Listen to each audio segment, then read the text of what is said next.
Good morning, dear students. നമ്മുടെ കഴിഞ്ഞ ക്ലാസ്സിൽ പെരിസൈക്ലിക് റിയാക്ഷൻ്റെ കോറിലേഷൻ ഡയഗ്രാം എങ്ങനെ കൺസ്ട്രക്ട് ചെയ്യാം, എങ്ങനെയാണ് കോറിലേഷൻ ഡയഗ്രാംസ് ഉപയോഗിച്ച് പെരിസൈക്ലിക് റിയാക്ഷൻ്റെ disrotatory conrotatory pathway, thermal photochemical initiation mechanism ഇതിലേതാണ് സെലക്ട് ചെയ്യുക എന്നുള്ളതാണ് നമ്മൾ കഴിഞ്ഞ ക്ലാസ്സിൽ ഡിസ്കസ് ചെയ്തത്.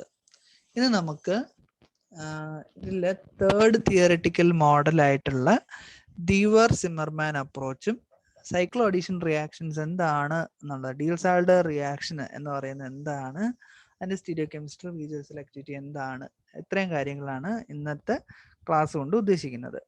അപ്പം നമുക്ക് ആദ്യം ദീവർ സിമ്മർമാൻ തിയറി, ഇത് ഒരു പ്രസന്റേഷനിൽ നിന്ന് എടുത്തിട്ടുള്ളതായതുകൊണ്ടാണ് ഇതിൽ സെക്കൻഡ് തിയറി എന്ന് കാണിച്ചിരിക്കുന്നത്. ഇത് ആക്ച്വലി ഇത് തേർഡ് തിയറിയാണ്. ഇത് ഏറ്റവും ലേറ്റസ്റ്റ് ആയിട്ട് വന്നിട്ടുള്ള തിയറി ആണെന്ന് പറയാം. ഇത് ഏറ്റവും സിമ്പിൾ ആയിട്ടുള്ള മെത്തേഡ് കൂടിയാണ്. അതായത് ഇത് ഓർബിറ്റൽ സിമെട്രിയോ ഓർബിറ്റൽ കൺസ്ട്രക്ട് ചെയ്യാനോ അല്ലെങ്കിൽ അതിൻ്റെ സിമെട്രിയൽ ഓപ്പറേഷൻസ്, മിറർ പ്ലെയിനോ C2 ആക്സിസ് ഓഫ് റൊട്ടേഷനോ ഒന്നും പെർഫോം ചെയ്യേണ്ട കാര്യമില്ല. ഓർബിറ്റൽസ് നമ്മൾ എന്തായാലും വരച്ചിരിക്കണം, പക്ഷെ അതിലെ സിമെട്രി ഓപ്പറേഷൻസ് ഒന്നും ഇതിനകത്ത് വരുന്നില്ല. വളരെ സിമ്പിൾ ആയിട്ടുള്ള മെത്തേഡാണ്. എങ്ങനെയാണ് നമുക്കിത് അപ്രോച്ച് ചെയ്യേണ്ടത്, അല്ലെ എങ്ങനെയാണ് ഇത് ചെയ്യുന്നത് എന്ന് നോക്കാം. ആദ്യം ഓർക്കാനുള്ളത്, this approach involves aromatic or anti aromatic considerations.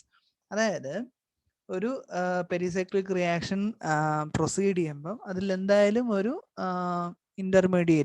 Transition state ഉണ്ടാവും അല്ലേ? ആ ട്രാൻസിഷൻ സ്റ്റേറ്റ് അരോമാറ്റിക് ആണോ ആൻറ്റി അരോമാറ്റിക് ആണോ എന്നാണ് നമ്മൾ ഈ മെത്തേഡിൽ ചെക്ക് ചെയ്യുന്നത്. ഒരു കാര്യം ആദ്യമേ ഓർത്ത് വെച്ചോളൂ, നമ്മൾ ഇതിൽ മോളിക്കുലാർ ഓർബിറ്റിൽ കൺസ്ട്രക്ട് ചെയ്യുമ്പോൾ എത്ര ഫേസ് ഇൻവേർഷൻ നടന്നു എന്ന് ചെക്ക് ചെയ്യും.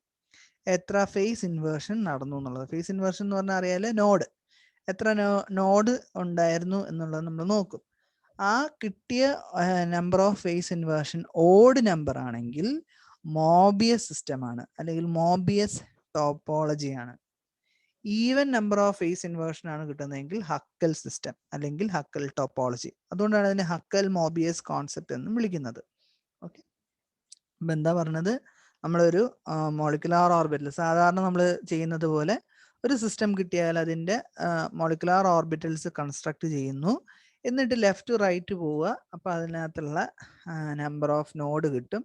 ആ നോഡിൻ്റെ നമ്പർ ഓഡാണെങ്കിൽ മോബിയസ് എന്നും ഈവൻ ആണെങ്കിൽ ഹക്കൽ എന്നും ഓർത്ത് വയ്ക്കുക.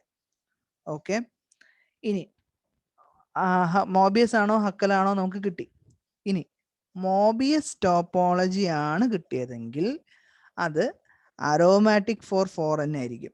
ഓക്കെ, നോഡിൻ്റെ നമ്പർ ഓഡാണെങ്കിൽ മോബിയസ് ആണെന്ന് പറഞ്ഞു. അത് ഓഡാണെങ്കിൽ അത് എത്ര പൈ ഇലക്ട്രോൺ സിസ്റ്റം ആണെന്ന് ചെക്ക് ചെയ്യുക. 4n ആണെങ്കിൽ അരോമാറ്റിക്കും 4n+2 ആണെങ്കിൽ ആൻറ്റി അരോമാറ്റിക് ആണ്.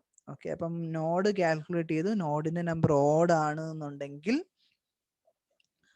അതിൽ നോഡ് ഓഡ് നമ്പർ ആണെന്നുണ്ടെങ്കിൽ അത് മോബിയസ് ആണ്. പിന്നീട് നോക്കേണ്ടത് ആ സിസ്റ്റത്തിൽ എത്ര പൈ ഇലക്ട്രോൺ ഉണ്ടെന്നാണ്. 4n ആണെങ്കിൽ ആ സിസ്റ്റം അരോമാറ്റിക്കും 4n+2 ആണെങ്കിൽ ആൻറ്റി അരോമാറ്റിക്കും ആയിരിക്കും. ഇത് ഓപ്പോസിറ്റ് ആണ് ഹക്കൽ ടോപ്പോളജിക്ക്. ഹക്കലിന് ഈവൻ നമ്പർ ഓഫ് നോഡ്സ് ആണ്. അങ്ങനെയെങ്കിൽ അത് 4n+2 സിസ്റ്റം ആകുമ്പോൾ അരോമാറ്റിക്കും 4n സിസ്റ്റം ആകുമ്പോൾ ആൻറ്റി അരോമാറ്റിക്കും ആവും. എന്തിനാണ് അരോമാറ്റിക്കും ആൻറ്റി അരോമാറ്റിക്കും പറഞ്ഞത്? Transition state aromatic. ഇതിപ്പോൾ നമ്മൾ ട്രാൻസിഷൻ സ്റ്റേറ്റിൻ്റെ കാര്യമാണ് പറഞ്ഞത്. ഈ ട്രാൻസിഷൻ സ്റ്റേറ്റ് അരോമാറ്റിക് ആണെങ്കിൽ always the reaction will B thermal. കണ്ടോ, എല്ലാം വന്നത് കണ്ടോ? ഇതിനകത്ത് കോണാണോ ഡിസ്സാണോ അതിനൊക്കെ അപ്പുറം ഇതിൽ നമ്പർ ഓഫ് നോഡ്സ് ആണ് നോക്കുക. നമ്പർ ഓഫ് നോഡ്സ് നിന്ന് തന്നെ നമുക്ക് എല്ലാം കിട്ടും. മനസ്സിലായോ? നമ്പർ ഓഫ് നോഡ് ഓഡ് ആണെങ്കിൽ മോബിയസ്, ഈവൻ ആണെങ്കിൽ ഹക്കല്. ഇനി ഓഡ് ആണെങ്കിൽ മോബിയസ് ആണെന്ന് കിട്ടിയല്ലോ, അതിനകത്ത് എത്ര ഇലക്ട്രോൺ പൈ ഇലക്ട്രോൺ ഉണ്ടെന്ന് നോക്കുക. 4n ആണെങ്കിൽ അരോമാറ്റിക് ആയിരിക്കും, 4n+2 ആണെങ്കിൽ ട്രാൻസിഷൻ സ്റ്റേറ്റ് ആൻറ്റി അരോമാറ്റിക് ആയിരിക്കും. അങ്ങനെ അരോമാറ്റിക് ആണെങ്കിൽ ആ സിസ്റ്റം അരോമാറ്റിക് ആണ്, ഫോറിൻ ആണെങ്കിൽ അരോമാറ്റിക് ആണ്, so the reaction will B thermally favoured.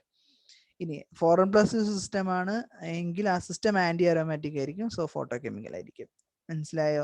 ഇനി ഈവൻ നമ്പർ ഓഫ് നോഡ് ആണ് കിട്ടിയത്, 4n+2 പൈ സിസ്റ്റം ആണ് എങ്കിൽ അരോമാറ്റിക് ആണ്, അത് തെർമലി ഫേവേർഡ് ആയിരിക്കും. ഈവൻ നമ്പർ ഓഫ് നോഡ് തന്നെ, but 4n pi electron system ആണെങ്കിൽ അത് ആന്റി അരോമാറ്റിക് ആയിരിക്കും, അത് ഫോട്ടോ കെമിക്കൽ മെത്തേഡ് വഴി പാത്ത് വേ വഴി പ്രൊസീഡ് ചെയ്യും. ഇത്രയേ ഉള്ളൂ. ഇത്രയാണ് ഇതിന്റെ റൂൾ എന്ന് പറയുന്നത്. മനസ്സിലായോ? അപ്പൊ നമുക്കതൊന്ന് ചെയ്തു നോക്കാം. ഇതിപ്പോ ഒരു എന്താണ് ബ്യൂട്ടാഡൈൻ സിസ്റ്റം ആണ്, Psi1 ആണ് വരച്ചിരിക്കുന്നത്. ഓക്കെ, Psi1 വരയ്ക്കുമ്പോൾ നിങ്ങൾക്കറിയാലോ ഓർബിറ്റൽസ് പരസ്പരം കണക്ട് ചെയ്ത് നോക്കുക, നോ നോട്ട്സ് അല്ലേ, പ്രത്യേകിച്ച് നോഡുകളൊന്നുമില്ല. ഇനി നമ്മൾ ഇതിൽ ഡിസ് റൊട്ടേഷൻ ചെയ്യുകയാണെന്ന് വിചാരിക്കുക. അതായത് ഈ ഓർബിറ്റിൽ മാത്രം നമ്മൾ ഇങ്ങോട്ടേക്ക് മാറ്റുന്നു. ഇങ്ങോട്ടേക്ക് മാറ്റുമ്പോൾ എന്തൊക്കെ ഫേസ് ഇൻവേർഷൻ നടന്നു എന്നുള്ളതാണ് നമ്മൾ നോക്കുന്നത്. ഡിസ് കറക്കിയപ്പോൾ ഡിസ് എന്ന് പറഞ്ഞാൽ എങ്ങനെയാണ്, ഒന്ന് ഇങ്ങോട്ടേക്കും ഒന്ന് ഇങ്ങോട്ടേക്കും അല്ലേ. അപ്പോൾ ഒരു ഓർബിറ്റിൽ ഇങ്ങോട്ടേക്ക് മാറി, ഒരു ഓർബിറ്റിൽ ഇങ്ങോട്ടേക്കും വന്നു, ഓപ്പോസിറ്റ് സൈഡിലേക്ക്. ഇനി നമ്മൾ ഫേസ് ഇൻവേർഷൻ കാൽക്കുലേറ്റ് ചെയ്ത് നോക്കൂ. ഇവിടെ നിന്ന് മേലോട്ടാണ് പോയത്, ബ്ലാക്ക് തന്നെയാണ്. ഇവിടെ നിന്ന് ബ്ലാക്ക്, ഇവിടെ നിന്ന് ഇങ്ങോട്ട് വന്നപ്പോൾ black. So there are 0 phase inversion. 0യോ ഈവനോ കിട്ടിയാൽ ഹക്കലാണെന്നാണ് പറഞ്ഞത്. ഹക്കൽ ടോപ്പോളജിയാണ്. ഇതൊരു ഫോറൻ ബ്യൂട്ടാഡൈൻ ആണല്ലോ, അപ്പൊ 4 പൈ ഇലക്ട്രോൺ ആണ്, ഫോറൻ സിസ്റ്റം ആണ്. അപ്പൊ ഹക്കൽ ടോപ്പോളജിയിൽ ഫോറൻ വന്നാൽ ആന്റി അരോമാറ്റിക് ആണ്.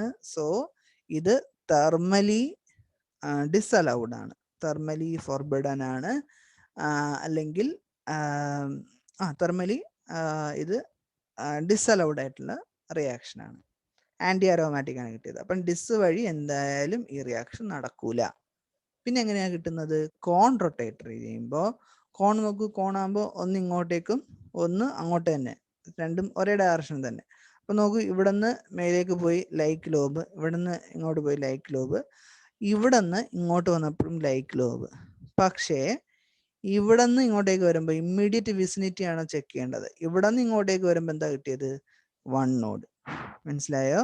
ഇവിടെ നിന്ന് ഇങ്ങനെ, ഇവിടെ നിന്ന് ഇങ്ങനെ, ഇവിടെ നിന്ന് ഇങ്ങനെയൊക്കെ വന്നപ്പോൾ ലൈക്ക് ലോബ് തന്നെയാണ്. പക്ഷെ ഇവിടെ നിന്ന് ഇങ്ങോട്ട് വന്നപ്പോൾ എന്ത് കിട്ടി? ഒരു നോഡ് കിട്ടി. സോ 1 ഫേസ് ഇൻവേർഷൻ കിട്ടി.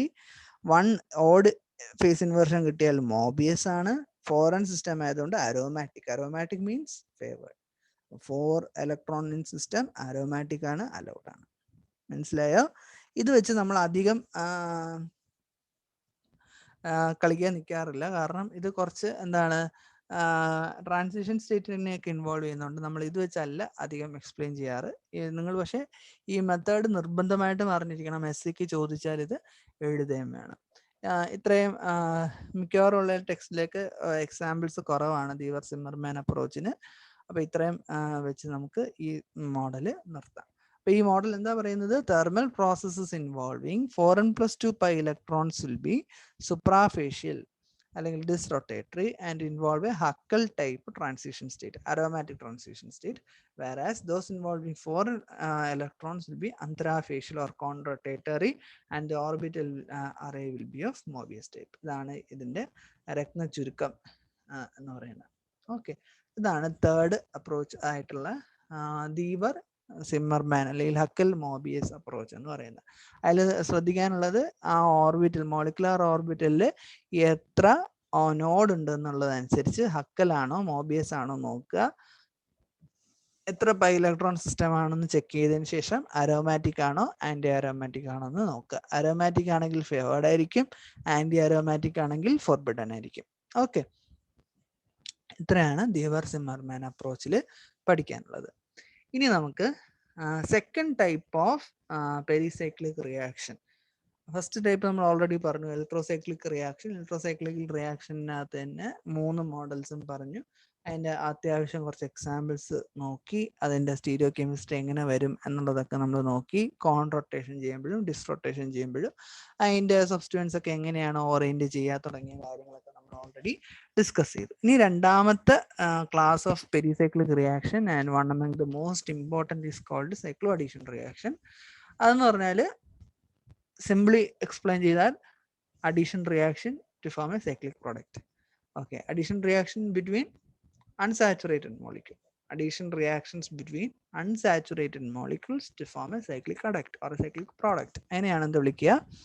സൈക്ലോ അഡീഷൻ റിയാക്ഷൻ എന്ന് പറയാം. അപ്പം 2 or more unsaturated molecules combine with formation of a cyclic adduct in which there is a net reduction of the bond multiplicity. എന്തായാലും ഈ രണ്ട് അൺസാച്ചുറേഷനും കൂടെ ആഡ് ചെയ്യുമ്പോൾ നമ്പർ ഓഫ് മൾട്ടിപ്പിൾ ബോണ്ട് പ്രോഡക്റ്റിൽ എന്തായാലും കുറയും. അതാണ് എഴുതിയിരിക്കുന്നത്. ഓക്കെ, അപ്പം സിംപ്ലി എക്സ്പ്ലെയിനിങ് അല്ലെങ്കിൽ simply defining addition reaction between unsaturated molecules to give a cyclic adduct is called cycloaddition reaction. Okay, സാധാരണ നമ്മൾ റെപ്രസെന്റ് ചെയ്യുന്നത് A+B ടൈപ്പിലാണ്. എ എന്ന് പറഞ്ഞാൽ ബി എന്ന് പറഞ്ഞാലും it represents the number of pi electron.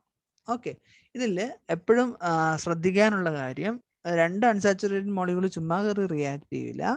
ഒരാൾ ഡൈയിനും ഒരാൾ ഡൈനോഫൈലും ആയിരിക്കും. ഓക്കെ, ഡൈൻ എന്താണ്, ഡൈനോഫൈൽ എന്താണെന്നുള്ളതൊക്കെ നമ്മൾ ഇനി അങ്ങോട്ട് പോകുമ്പോൾ പഠിക്കും. There are mainly 3 important classes of cycloaddition reaction based on this A+B classification. Diels-Alder reaction. The most important cycloaddition reaction വിളിക്കുന്ന പേരാണ് Diels-Alder reaction. പിന്നെയുള്ള കോമൺ എന്ന് പറഞ്ഞാൽ 2+2 സൈക്ലോ അഡീഷൻ റിയാക്ഷൻ, അതും കുറച്ച് ഇമ്പോർട്ടൻ്റ് ആണ്. പിന്നീട് നിങ്ങളുടെ സിലബസിനകത്ത് തന്നെ പറയുന്ന ഒരു ചെറിയൊരു പോർഷനാണ് 1,3 ഡൈപോളാർ സൈക്ലോ അഡീഷൻ. ഈ 3 റിയാക്ഷനെ വെച്ചിട്ടാണ് നമ്മൾ സൈക്ലോ അഡീഷൻ റിയാക്ഷനെ പഠിക്കാൻ പോകുന്നത്. ആദ്യം എന്താണ് Diels-Alder reaction? Obviously it would be discovered by Otto Diels and Kurt Alder. 1928 ആണ് ഈ ഒരു റിയാക്ഷൻ കണ്ടുപിടിച്ചതിന് 1950 നോബൽ പ്രൈസ് കിട്ടുകയും ചെയ്തു. എന്താണ് ഇതിൻ്റെ പ്രത്യേകത? ഇതിൻ്റെ പ്രത്യേകത എന്താണെന്ന് പറഞ്ഞാൽ it's a highly effective method for the formation of cyclohexene ring. നിങ്ങൾക്ക് അറിയുന്ന പോലെ സൈക്ലോഹെക്സൈൻ ഉണ്ടാക്കാനും പാടാണ്, സൈക്ലോഹെക്സീൻ ആക്കാൻ കുറച്ചും കൂടെ ബുദ്ധിമുട്ടാണ്. അപ്പം ആ ഒരു റിയാക്ഷൻ വളരെ സിമ്പിളായിട്ട് ലൈറ്റിൻ്റെ പ്രസൻസിൽ റിയാക്ഷൻ ചെയ്തെടുക്കാൻ പറ്റും എന്ന് കാണിച്ചതിനാണ് നോബൽ പ്രൈസ് കിട്ടിയത്. അപ്പം generally Diels-Alder reaction would involve a diene, normally a conjugated diene along with a dienophile. Diene എന്ന് പറഞ്ഞാൽ എന്താണ്? 2 ഡബിൾ ബോണ്ട് ഉള്ളത്, 2ൽ കൂടുതലാകാം. കോൺജുഗേറ്റഡ് ആകുമ്പോൾ കുറച്ചും കൂടെ കൂടുതലും സംഭവിക്കാം. അപ്പം നോർമലി ഈ ഡൈയിൻ പാർട്ടാണ് റിയാക്ട് ചെയ്യുക. ഈ ഡൈയിനെ ലവ് ചെയ്യുന്ന ഒരു species, it is called dienophile. അപ്പം ഇതിൽ എത്ര ഇലക്ട്രോൺ ഉണ്ട്? 1, 2, 3, 4 pi electron, 4+2 cycloaddition. Okay, ഇതൊരു 4 ഇലക്ട്രോണും ഇതൊരു 2 പൈ ഇലക്ട്രോൺ സിസ്റ്റം ആണ്. അപ്പം 4+2 സൈക്ലോ അഡീഷൻ റിയാക്ഷൻ ഉദാഹരണമാണ് ഇത്. ലൈറ്റിന്റെ പ്രസൻസിൽ റിയാക്ട് ചെയ്യുമ്പോൾ എന്താ സംഭവിക്കുക? ഈ ഇലക്ട്രോണും ഈ ഇലക്ട്രോണും തമ്മിൽ ബോണ്ട് ചെയ്യും, ഈ ഇലക്ട്രോണും തമ്മിൽ ബോണ്ട് ചെയ്യും. ഓക്കെ, അപ്പൊ ഈ ഡബിൾ ബോണ്ട് പോയല്ലോ, ഒരു ഇലക്ട്രോൺ ഇങ്ങോട്ട് പോയി, ഒരു ഇലക്ട്രോൺ ഇവിടെ ബോണ്ട് ചെയ്തു. അപ്പൊ ഈ ഡബിൾ ബോണ്ട് പോയി അത് സിംഗിൾ ബോണ്ടായി. അതാണിത്. ഓക്കെ, ഈ ഡബിൾ ബോണ്ടിന്റെ ഈ ഒരു ടെർമിനൽ പോയല്ലോ, ഇവിടെ പുതുതായിട്ട് ഒരു ബോണ്ട് വന്നല്ലോ. ഈ ഡബിൾ ബോണ്ട് ഈ ടെർമിനലും പോയല്ലോ, ഇവിടെ പുതുതായിട്ടൊരു ബോണ്ട് വന്നപ്പോൾ. ഓക്കെ, അപ്പൊ ഇവിടെ ഈ ഡബിൾ ബോണ്ടിൽ ഈ ഒരു ഇലക്ട്രോൺ മാത്രമേ വേക്കൻ്റ് ഉള്ളൂ, ഫ്രീ ആയിട്ടുള്ളൂ. ഈ ഡബിൾ ബോണ്ടിൽ ഈ ഒരു ഇലക്ട്രോൺ മാത്രമേ ഫ്രീ ആയിട്ടുള്ളൂ. ഈ 2 ഇലക്ട്രോണും കൂടെ ചേർന്ന് ഇവിടെ ഒരു ബോണ്ട് വരുത്തും. It is this double bond. അപ്പൊ എന്താ സംഭവിച്ചത്? A reaction between diene and dienophile in presence of light to give a cyclic adduct. Here it is a cyclohexene ring. This reaction is called Diels-Alder reaction. എന്തുകൊണ്ടാണ് ഇത് ഇത്ര important ആയത് അല്ലെങ്കിൽ Nobel prize കിട്ടാൻ കാരണം എന്നുള്ളതാണ് നമ്മൾ ഇനി നോക്കാൻ പോകുന്നത്. Diels-Alder റിയാക്ഷൻ നമുക്ക് SCക്ക് ചോദിക്കാം. അപ്പൊ അതിൽ നിന്ന് തന്നെ നിങ്ങൾക്ക് മനസ്സിലായി ഇതിൽ കുറേ കാര്യങ്ങളുണ്ട് എന്നുള്ളത്. ഓക്കെ, Diels-Alder റിയാക്ഷന് കുറേ ഇമ്പോർട്ടൻ്റ് ആയിട്ടുള്ള സിന്തറ്റിക് ഇമ്പോർട്ടൻസ് ധാരാളമുള്ള ഒരു റിയാക്ഷനാണ് Diels-Alder റിയാക്ഷൻ. അതിൽ 2-3 സൈലന്റ് ഫീച്ചേഴ്സ് ആണ് ഇതിൽ ഡിസ്കസ് ചെയ്യുന്നത്. അതിൽ ഒന്നാമത്തെ കാര്യം എന്ന് പറഞ്ഞാൽ diene must be in cis conformation. Cis conformation ഉള്ള ഡൈയിൻ മാത്രമേ റിയാക്ട് ചെയ്യുള്ളൂ. ഓക്കെ, ഈ ഡൈയിൻ ഇത് സിസ് ഫോം ആണ്. ഓക്കെ, സിസ് ഫോം എന്ന് പറഞ്ഞാൽ എങ്ങനെയാണ്? ബക്കറ്റിനകത്തേക്ക് ഇരിക്കുന്ന രീതിയിൽ. ഇതാണ് ഒരു ബക്കറ്റ് എങ്കിൽ ബക്കറ്റിന്റെ അകത്ത്, ബക്കറ്റേ ഇല്ലെങ്കിൽ ട്രാൻസ്. മനസ്സിലായ? ഇതൊരു ബക്കറ്റ് ആണെന്ന് വിചാരിക്കുക. ഈ 2 ഡബിൾ ബോണ്ടും ബക്കറ്റിന്റെ ഉള്ളിലാണെങ്കിൽ സിസ് ഫോം. ഓക്കെ, ഈ ബക്കറ്റേ ഇല്ലെങ്കിൽ ട്രാൻസ്ഫോം. ഈ ട്രാൻസ്ഫോമിലുള്ള റിയാക്ഷൻസ് നടക്കില്ല. കാരണം എന്താണ്? Because dynes are far apart. ഇവിടെ ഒരു ബോണ്ട് സൈക്ലിക് പ്രോഡക്റ്റ് ഉണ്ടാക്കാൻ ഈ ടെർമിനലാണ് ഉപയോഗിച്ചിരുന്നത്, അല്ലേ? ഈ ടെർമിനലും ചേർന്നാണ് ഡൈനോഫൈലുമായിട്ട് പ്രോഡക്റ്റ് ഉണ്ടാക്കിയത്. പക്ഷെ ഇവിടെ ഈ ആൾ ഓക്കെയാണ്, പക്ഷെ ഇയാൾ അങ്ങ് ഫാർ അപ്പാർട്ടായി പോയി. അപ്പം ഡൈനോഫൈലിന് ഇവിടെ വന്ന് ഇങ്ങനെ വളഞ്ഞു വന്ന് ബോണ്ട് ചെയ്യാനുള്ള സ്പേസ് കൺസ്ട്രെയിൻ ഉള്ളത് കൊണ്ട് ട്രാൻസ്ഫോം ഒരിക്കലും റിയാക്ട് ചെയ്യില്ല. അപ്പം diene take part in Diels Alder reaction should always be in cis configuration. Okay, അപ്പൊ ഇത് രണ്ടുപേരും ഇയാൾ മാത്രമേ റിയാക്ട് ചെയ്യുള്ളൂ. അതേപോലെ സൈക്ലിക് പ്രോഡക്റ്റിൽ വരുമ്പോൾ ഇത് ബക്കറ്റിനകത്താണ്, ഇത് ബക്കറ്റിന്റെ ബക്കറ്റേ ഇല്ല. Okay, so this is trans, so this will not react. അതാണ് ഫസ്റ്റ് കാര്യം പറയാനുള്ളത്, diene should be in the cis conformation. ഈ രണ്ടാമത്തെ കാര്യം, dienophiles with electron withdrawing groups react faster. അതെപ്പോഴും അങ്ങനെ ആയിരിക്കുമല്ലോ. ഡൈനോഫൈല് എന്ന് പറഞ്ഞാൽ എന്താണ്, ഡൈനെ ലവ് ചെയ്യാൻ കഴിവുള്ളത്. അതായത് ഇലക്ട്രോണിനെ ലവ് ചെയ്യാൻ കഴിവുണ്ടെങ്കിൽ ഇയാൾ എന്തായാലും ഇലക്ട്രോൺ ഡെഫിഷ്യൻ്റ് ആയിരിക്കണം, അല്ലെ? ഇലക്ട്രോൺ ഡെഫിഷ്യൻ്റ് ആയിരിക്കണം ഈ ഡൈനോഫൈല്. അപ്പൊ ഒരു പ്ലസ് ഐ ഗ്രൂപ്പ് ഇവിടെ വന്നിരുന്നാലോ, ഇതേപോലെ മീഥിൽ ഗ്രൂപ്പ് ഇവിടെ വന്നിരുന്നാൽ ഇലക്ട്രോൺ ഇങ്ങനെ പമ്പ് ചെയ്തുകൊണ്ടിരിക്കും. അപ്പൊ ഇയാൾ കൂടുതൽ ഇലക്ട്രോൺ റിച്ച് ആയിക്കൊണ്ടിരിക്കും. ഓക്കെ, ഇയാൾ ഇലക്ട്രോൺ ഡെഫിഷ്യൻ്റ് ആണ് ആവേണ്ടത്. ഡൈനോഫൈൽ ആവണമെങ്കിൽ, ഡൈനെ ലവ് ചെയ്യണമെങ്കിൽ, ഇലക്ട്രോണിനെ ലവ് ചെയ്യണമെങ്കിൽ ഇയാൾ ഇലക്ട്രോൺ ഡെഫിഷ്യൻ്റ് ആയിരിക്കണം, അല്ലെ? പക്ഷെ ഇവിടെ ഒരു പ്ലസ് എ ഗ്രൂപ്പ് വന്നാൽ അതിനുള്ള പോസിബിലിറ്റി ഇല്ലല്ലോ. So this group is not electron deficient, ഇത് ഇലക്ട്രോൺ റിച്ച് ആണ്. അതുകൊണ്ട് തന്നെ ഇയാളുടെ റിയാക്ഷൻ വളരെ കുറവായിരിക്കും. ഇനി താഴോട്ട് വരൂ, ഇയാൾ നോക്കൂ, ഇയാൾ കുറച്ചും കൂടെ ഇലക്ട്രോൺ വിഡ്രോയിങ് ആണ്. ഓക്കെ, അപ്പൊ ഈ ഡബിൾ ബോണ്ടിലുള്ള ഇലക്ട്രോണിനെ കുറച്ചൊക്കെ ഇയാൾ പമ്പ് ചെയ്ത് ഇവിടെ O- ആക്കി ഇതിങ്ങനെ റെസൊനേറ്റ് ചെയ്യാനായിട്ട് എടുത്തുകൊണ്ടിരിക്കും.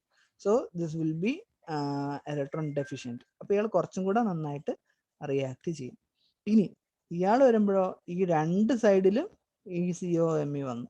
അപ്പൊ ഈ ഇലക്ട്രോൺ ഇവിടെ കാണേയില്ല, എപ്പോഴും ഇതിങ്ങനെ ഇങ്ങനെ റെസൊനേറ്റ് ചെയ്തുകൊണ്ടിരിക്കും. So this will be very much electron deficient. So this will react much faster. അതുകൊണ്ടാണ് ഇത് താഴോട്ട് പോകുന്തോറും ഇലക്ട്രോൺ വിഡ്രോയിങ് ഗ്രൂപ്പിന്റെ പ്രസൻസ് കൂടുകയും ഇലക്ട്രോൺ വിഡ്രോയിങ്ങിന്റെ ഇന്റൻസിറ്റി കൂടുന്നതിനനുസരിച്ച് റിയാക്ഷൻസ് ഫാസ്റ്റ് ആയിട്ട് നടക്കുകയും ചെയ്യും. ഓക്കെ, അടുത്തത് reaction stereospecific. Stereospecific എന്ന് പറഞ്ഞാൽ എന്താണ്, ഇതിൽ റിയാക്റ്റന്റ് ഏതാണോ ഉള്ളത്, ഇതിപ്പം ട്രാൻസിലിരിക്കുന്ന രണ്ട് ഗ്രൂപ്പുകളാണ്, അല്ലെ? ഇയാൾ ട്രാൻസ് ആണ്, ഇയാൾ ട്രാൻസ് ആണ്. റിയാക്ഷന് ശേഷവും ഇയാൾ ട്രാൻസ് ആയിരിക്കും. മനസ്സിലായ? ഇയാള് റിയാക്ഷന് ശേഷവും ട്രാൻസ് തന്നെ ആയിരിക്കും. ഇതേ കോമ്പൗണ്ട് നമുക്ക് സിസ് ഫോമിൽ ഇങ്ങനെ എഴുതാം. ഓക്കെ, റിയാക്ഷന് ശേഷവും കിട്ടുന്ന പ്രോഡക്റ്റ് സിസ് തന്നെ ആയിരിക്കും. മനസ്സിലായോ? അപ്പം cis product would give cis reactant would give cis product, trans reactant will give trans product. Okay, അപ്പൊ ഇവിടെ ട്രാൻസ് ആയിരുന്നു പ്രോഡക്റ്റും ട്രാൻസ്, ഇവിടെ സിസ് ആയിരുന്നു പ്രോഡക്റ്റും സിസ്. ഇതാണ് സ്റ്റീരിയോ സ്പെസിഫിക് എന്ന് പറഞ്ഞാലുള്ള അർത്ഥം. റിയാക്ടന്റിന്റെ കോൺഫിഗറേഷൻ തന്നെയായിരിക്കും, അല്ലെങ്കിൽ ഓറിയന്റേഷൻ തന്നെയായിരിക്കും പ്രോഡക്റ്റിനും ഉണ്ടാവുക. അത് ഡീൽസാൾഡർ റിയാക്ഷന്റെ ഭയങ്കര ഇമ്പോർട്ടൻ്റ് ആയിട്ടുള്ള പ്രത്യേകതയാണ്. സാധാരണ നമ്മൾ സിസ് ഉപയോഗിച്ച് റിയാക്ഷൻ കഴിയുമ്പോൾ ട്രാൻസ് മീസും ഒക്കെ കിട്ടും. പക്ഷെ ഇതിൽ അങ്ങനെയൊന്നും ഇല്ല. സിസ് ആണെങ്കിൽ സിസ്, ട്രാൻസ് ആണെങ്കിൽ ട്രാൻസ്. ഓക്കെ, നാലാമത്തത് ഏറ്റവും ഇമ്പോർട്ടൻ്റ് ആയിട്ടുള്ള ഒരു ഫീച്ചറാണ് എൻഡോ പ്രോഡക്റ്റ്. എൻഡോ പ്രോഡക്റ്റ് എന്ന് പറഞ്ഞാൽ എന്താണ്? ഞാൻ നേരത്തെ ബക്കറ്റിന്റെ കാര്യം പറഞ്ഞില്ലേ, ആ ബക്കറ്റ്, ഇതാണ് ബക്കറ്റ് എന്ന് വിചാരിക്കുക. ബക്കറ്റിന്റെ വെളിയിലേക്കിരിക്കുന്നത്, ഓക്കെ, ഇതാണ് ക്യാവിറ്റി. അല്ലെങ്കിൽ വേറൊരു രീതിയിൽ പറഞ്ഞ ഇതാണ് ഈ സിസ്റ്റം തരുന്ന ക്യാവിറ്റി. ഈ ക്യാവിറ്റിക്ക് ഉള്ളിലേക്കാണ് ഇരിക്കുന്നതെങ്കിൽ എൻഡോ പ്രോഡക്റ്റ്. ഇതാണ് ക്യാവിറ്റി, ക്യാവിറ്റിയുടെ വെളിയിലേക്കാണ് പോകുന്നതെങ്കിൽ എക്സോ. എക്സോ എപ്പോഴും വെളിയിൽ, പുറത്തു നിന്നാണല്ലോ അർത്ഥം. എക്സോ തെർമിക്, വെളിയിലേക്ക് വിടുന്ന ടെമ്പറേച്ചർ. അതേപോലെ ആ ഒരു അർത്ഥത്തിലാണ് ഇവിടെ എക്സോ പറഞ്ഞിരിക്കുന്നത്. ഈ ക്യാവിറ്റിക്ക് പുറത്തോട്ട് പോയാൽ എക്സോ, അകത്തേക്ക് വന്നാൽ എൻഡോ. അപ്പൊ എന്താണ് റിയാക്ഷൻ നോക്കാം. ഈ ഒരു സൈക്ലോപെന്റഡൈൻ സിസ്റ്റം മലീക് അൺഹൈഡ്രൈഡുമായിട്ട് റിയാക്ട് ചെയ്യുന്ന സമയത്ത് ഈ ആളും ഇയാളും തമ്മിൽ പരസ്പരം റിയാക്ട് ചെയ്യും. ഓക്കെ, ഈ ഒരു ടെർമിനലും ഈ ഒരു ടെർമിനലുമാണ് ഈ ബോണ്ടുമായിട്ട് റിയാക്ട് ചെയ്യുക. അപ്പൊ ഈ ഒരു സാധനമാണ് ബ്രിഡ്ജിങ് ആയിട്ട് ഇവിടെ വരുന്നത്. ഓക്കെ, നമുക്ക് ഇത് മാത്രം നോക്കിയാൽ ഇതൊരു സൈക്ലോപെന്റൈൻ ആണ്. ഓക്കെ, ഈ ബോണ്ടും കൂടെ ചേർന്ന് ഇവിടെ ഒരു ഡബിൾ ബോണ്ട് ആയെന്ന് മാത്രം. ഈ ടെർമിനലും കൂടെ ബോണ്ട് ഉണ്ടാക്കി ഈ ഒരു സിസ്റ്റത്തിലേക്ക് ബോണ്ട് ഉണ്ടാക്കുന്നു. ഓക്കെ, ഇവിടെ ബോണ്ട് ഉണ്ടാക്കി, ബാക്കിയുള്ള സിസ്റ്റം എല്ലാം പഴയ പോലെ. ഇനി ഇയാൾ എങ്ങനെ ഓറിയന്റ് ചെയ്യും എന്നുള്ളതാണ് ഏറ്റവും വലിയ പ്രശ്നം. ഇതിൽ എൻഡോ ആയിട്ട്, അതായത് ഈ റിങ് ക്യാവിറ്റിയുടെ അകത്തേക്ക് ഓറിയന്റ് ചെയ്യുന്ന രീതിയിലായിരിക്കും പ്രോഡക്റ്റ് ഉണ്ടാവുക. പുറത്തേക്ക് ഓറിയന്റ് ചെയ്യുന്ന രീതിയിലായിരിക്കില്ല. Okay, endo product will be favored much better than exo product. Okay, ഇത് അതിൽ ശ്രദ്ധിക്കേണ്ട ഒരു കാര്യം, പിന്നെ കൈനറ്റിക്കലി കൺട്രോൾഡ് റിയാക്ഷൻ. കൈനറ്റിക്കലി കൺട്രോൾ എന്ന് പറഞ്ഞാൽ എന്താണ്? ഫാസ്റ്റസ്റ്റ് ഫോം, എളുപ്പം ഉണ്ടാവുന്ന ആരാണോ അയാൾ, അതാണ് കൈനറ്റിക്കൽ. കൈനറ്റിക്കൽ എന്ന് പറഞ്ഞാൽ ഓടുന്ന എനർജി എന്നാണല്ലോ, കൈനറ്റിക് ഹോണ്ട പോലെ. അപ്പം ഓടാൻ കഴിവുള്ള, ആദ്യം ഓടിയെത്തുന്ന ആരാണോ അയാളായിരിക്കും പ്രോഡക്റ്റ് ആയിട്ട് വരിക. അങ്ങനെയാണെങ്കിൽ എൻ്റെ ആണ് ഫേവർ ചെയ്യുക. ഓക്കെ, ആദ്യം ഉണ്ടാവുന്ന പ്രോഡക്റ്റ് സ്റ്റേബിൾ ആവുന്ന ഇതാണെങ്കിൽ, കൈനറ്റിക്കലി കൺട്രോൾഡ് കണ്ടീഷൻ ആണെങ്കിൽ എൻ്റെ ആയിരിക്കും ഫേവർ ചെയ്യുക. ബട്ട് ഫോർ റിവേഴ്സിബിൾ റിയാക്ഷൻ ആണെങ്കിൽ ഓർത്തോണം, തെർമോഡൈനാമിക് കൺട്രോൾ ആയിരിക്കും. അത് 100 മീറ്റർ റേസ് അല്ല, 5000 മീറ്റർ മാരത്തോൺ ആണ്. അങ്ങനെ വരുമ്പോൾ എക്സോ പ്രൊഡക്റ്റ് ആയിരിക്കും ഡോമിനേറ്റ് ചെയ്യാം. ഓക്കെ, അപ്പോൾ ഈ റിയാക്ഷൻ കണ്ടീഷനിൽ റിയാക്ഷൻ ആരോ ശ്രദ്ധിക്കുക. ഇത് ഫോർവേഡ് ആരോ മാത്രമേ ഉള്ളൂ എങ്കിൽ ഇറിവേഴ്സിബിൾ ആണെന്ന് അർത്ഥം. So the reaction will be kinetically control. First ഉണ്ടാകുന്നത് എൻ്റെ ആയിരിക്കും, അയാൾ തന്നെ ആയിരിക്കും പ്രൊഡക്റ്റ്. ബട്ട് ഈ ആരോയിൽ ഫുറാൻ പോലുള്ള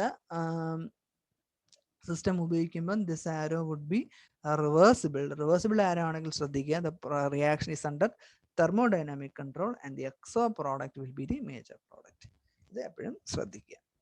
അപ്പോൾ ഇന്ന് നമ്മൾ പഠിച്ചത് റിയാക്ഷൻ, ഈ പെരിസൈക്ലിക് റിയാക്ഷൻ്റെ ലീവർ സിമ്മർമാൻ അപ്രോച്ച്, അതൊരു ചെറിയൊരു അപ്രോച്ചാണ്, അത് വെച്ചിട്ടുള്ള ഒരു എക്സാമ്പിളും പിന്നെ സൈക്ലോ അഡീഷൻ റിയാക്ഷൻ എന്താണ് എന്നുള്ളതാണ് നമ്മളിന്ന് പഠിച്ചത്. ഇത്രയും കാര്യങ്ങൾ വൃത്തിയായിട്ട് നോക്കുക. എന്തെങ്കിലും സംശയം ഉണ്ടെങ്കിൽ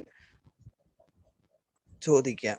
നിങ്ങൾ ഈ നേരത്തെ പറഞ്ഞ പോലെ ജഗദംബ സിംഗിന്റെ ടെക്സ്റ്റ് നോക്കുകയാണെങ്കിൽ കുറച്ചും കൂടെ എക്സാമ്പിളും കുറച്ചും കൂടെ ഡീറ്റെയിൽസ് നിങ്ങൾക്ക് കിട്ടും, അതും ഉപയോഗിക്കാം. ഓക്കെ, അപ്പോൾ ഇത്രയും വൃത്തിയായിട്ട് പഠിക്കുക. Thank you.